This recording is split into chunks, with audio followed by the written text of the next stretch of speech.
जी आज चीकू का जन्मदिन है, भाई ने बुलाया है, आप सबको भी न्योता दिया है।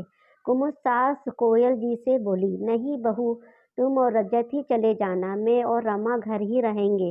जी मम्मी जी, मैं सब्जी बना बना जाती हूँ और आटा लगा देती हूँ। आप दोनों को जब भूख हो रमा रोटी सेक देगी। क्या माँ, आपने भाभी को क्यों जाने का कह दिया? उनके मायके में हमेशा कुछ ना कुछ होता रहता है, उन्हें कभी मना नहीं करती और भाभी को तो बस मायके जाने का बहाना चाहिए होता है। कुमुद के रसोई घर जाते ही गुस्से में रमा बोली, तो क्या हुआ बेटा, जाने दे उसे, उसके मायके जाने से तुझे परेशानी क्या हो रही है? वो चली जाती है, सारा काम मुझे ही करना पड़ता है। कौन सा काम करती है तू?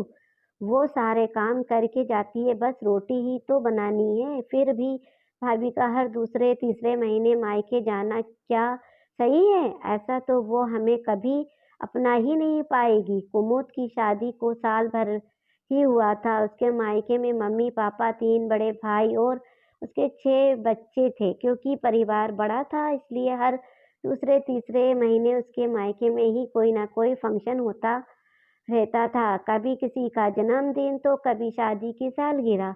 कुमुद का मायका ससुराल से 10-12 किलोमीटर ही दूर था, इसलिए कुमुद भी बुलावे पर अक्सर चली जाती। कोयल जी को भी कुमुद के मायके जाने से कोई परेशानी नहीं थी। कुमुद को खुशी खुशी भेज देती। बस रमा ही थी जो कुमुद के मायके जाने से चिढ़ जाती, क्योंकि कुमुद के न रहने पर घर का काम उसे करना पड़ता था। तो क्या उसे मायके से दूर करके वो हमें अपना लेगी? मम्मी आप बहुत सीधी हो, सलोनी की मम्मी को तो देखो, वो उसकी भाभी को मायके तो क्या आस पास घूमने भी नहीं जाने देती। बेटा, दूसरे अपनी बहू के साथ क्या करते हैं मुझे उससे कोई मतलब नहीं, लेकिन मैं अपनी बहू पर किसी प्रकार की पाबंदी नहीं लगाना चाहती हूँ। तू आज नहीं समझोगी, कल जब तेरी शादी हो जाएगी तब समझोगी।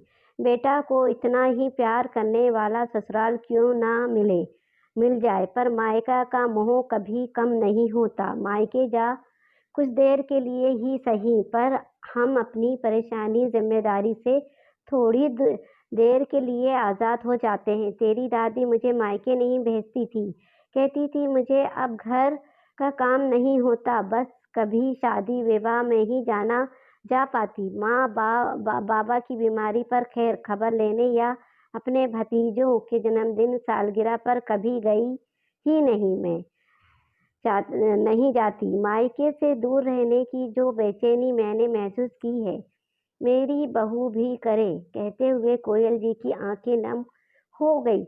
बेटा, बीते कल से सबक लेकर हम अपना आज और आने वाला कल संवार सकते हैं। तुझे भी पराये घर जाना है, तब शायद तू मायके का मोह समझ पाए। आज हम हैं, कल नहीं रहेंगे, तब तेरी भाभी ही हमारी जगह लेगी। भाभी के साथ प्यार से रहेगी तो कभी मायके के लिए नहीं तरसेगी। सॉरी मम्मी, आप कभी भाभी के मायके जाने के पर नाराज नहीं होंगी। मैं अभी आई। भाभी भाभी भाभी आप तैयार हो जाएं, खाना मैं बना लूंगी। रसोई घर जाकर रमा बोली। कोयल जी खुश थी कि उनकी बेटी को समय रहते ही उनकी बात समझ में आ गई। तो दोस्तों, कैसी लगी ये कहानी? अगर कहानी अच्छी लगी, नए हो तो सब्सक्राइब करें, लाइक करें, शेयर करें। शुक्रिया कहानी सुनने के लिए।